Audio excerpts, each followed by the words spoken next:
دا ورو سوال کړی دی چې زموږ یو بیمار دی او هغه تیلی یا هغه مشین ورته لګېدلی دی د تشو میچازو دپاره او پیپونه پکې ورته کړي دي او هغه نه دا میچاز یې روان وي د هغې نه وخت معلوم وي نه هغه کنټرولولی شي چې هغه په خپل ځي باندې خو نه ځي د دپاره پیپ کوز کړی دی او بیا دته یو تیلی یو کڅوړی هغه ځوړند دی او په هغې کې میچاز وي دا سړی به د مانځه دپاره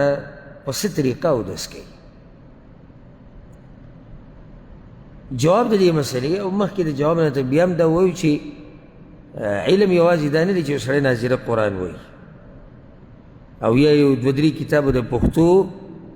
او یا د اردو یې کتلي او وایي زه څه یم زه عالم یم علم دریاب دی او هغه دریاب دی چې غاړه یې نشتي هغه دریاب دی چې غاړه یې نشتي ډېرې مسلې د غټو غټو علماو ته راشي پکې حیران شي بیا پسې ګرځي د هغې د جواب دپاره نو یو خو دا خبره یاده کړي چې په مسلمان باندې په هر حال کې مونځ فرض دی که دی بیمار دی او که دی روغ دی او که چېرته دا مونځ معاف کېدی نو کوم ځای کې به معاف د جهاد په میدان به معاف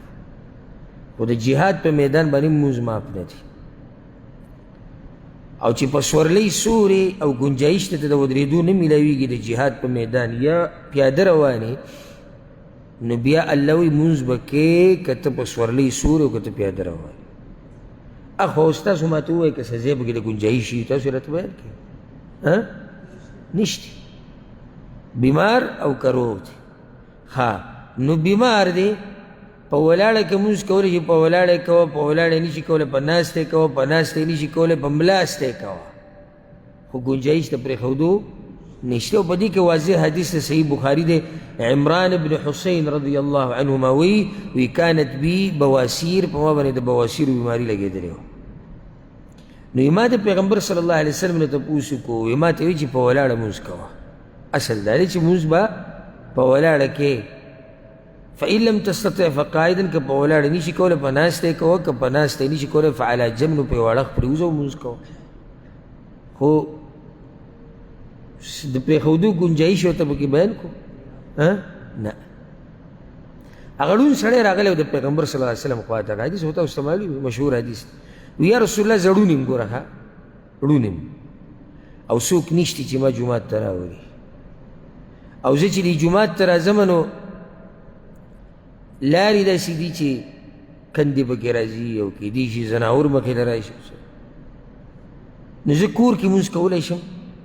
دا چې دا جوماتونو ته نه راځي دا دې واوري دا روغ رمټ پیغمبر صلی الله علیه وسلم ورته یې کولی شي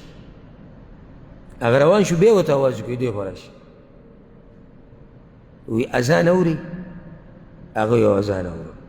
وی بیا به جومات ته راځي ړوند دی څوک نشته چې راولي په لاره کې کندې مندې دي د زناورو یره ده خو چې اذان اوري نو منزله به وي راځي دته څه ګنجایش میلاو نه شو معنی ده که اذان یې نه اورېده نو دی خو بیا ډېر لرې دی نو بیا ګنجایش پیدا کېدی شو خو چې اذان اوري به راځي او چې د جومات په خوا کې کمرې او ډیرې او کوري او دیم نه راځي منزله لا ده سره څه وزر دا روغ رمټ او سهار دی د کار دا ټیم چې شي که نه په دې روډ باندې داسې حل جوړ داسې زه چې د مانځه نه وځم سهار مانځه نه به دلته نو لکه په دې روډ چې اوړي نو انتظار به کوې چې دا ګاډي لږ کم شي او زه پرې واوړم یو بد حل جوړي دا ټولو دغو دې کار لره پاسېدلي دي یو هم عذر بیان نه کړو یو هم دا ونه وي چې اوس به بیا ځو 10 ګنټې به کار کوو 12 ګنټې به کار کوو 8 ګنټې نه هلته دته په هغې کې دنیوي فایده ښکاري هر چې آخرت دی او د دین کار دی د سره د هغه اجر او د هغې څه دغه نشتي څه قدر یې ورسره نشتي ځکه دی داسې بې پروا دی او دا رور بیمار دی او دته تیلی یا کڅوړه د میچازو دپاره لګېدلې ده مونځ خو دی نشي پرېښودی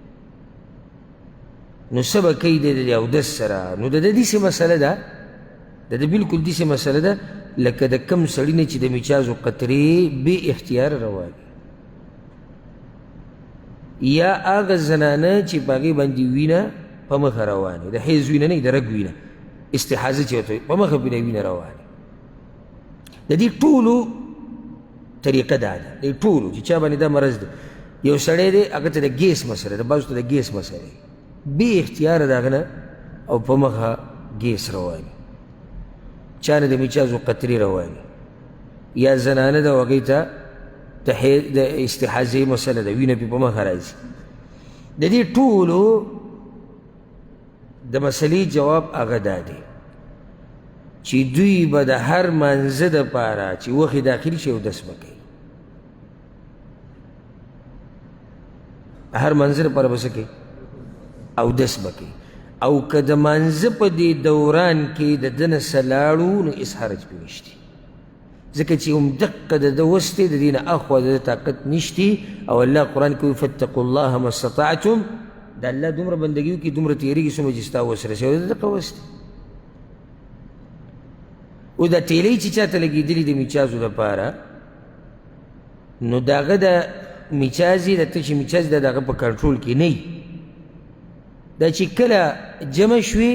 نو دا په خپله په دغه پیپ کې لاړې شي او دغه تیلی ته ولېږي دا د په اختیار کې خو نه دي څنګه چې یو سړی بیمار دی د هغه نه د میچازو ساس کېږي د هغه په اختیار کې نه دي یا یو زنانه نه وینه ځي د هغې په اختیار کې نه دي دا ټول به هر منزله څه کوي اودس به کوي د اودس نه بعد که چېرته د مانځه په دوران کې د دوی نه څه ځي نو په دې به نه رانیوی کېږي ځکه چې دې نه اخوا د ده وس نشته او په دې دلیل دی لکه پیغمبر صلی الله علیه وسلم حدیث کې هغه زنانه ته ویلي زنانه پسې راغلی یا رسول الله په ما باندې وینئ په مخه د استحاضې د وینه نو پیغمبر صلی الله علیه وسلم ورته توضئي لوقت کل صلاه د هر منځه دپاره چې وخې داخل شي اودس کوه او که د منځه په دوران کې بیا دې زنانه باندې وینه راشي بیا به اودس کوي که ته ورته بیا اودس وکړه نو څو پورې به بیا اودسونه کوي څو پورې به بیا اودسونه کوي نو دا د دوی دپاره ګنجایش ده او چې اودس یې وکړو هغې بیا مونځ هم کولی شي که تلاوت کې هغه به هم کولی شي طواف کې هغه به هم کولی شي والله اعلم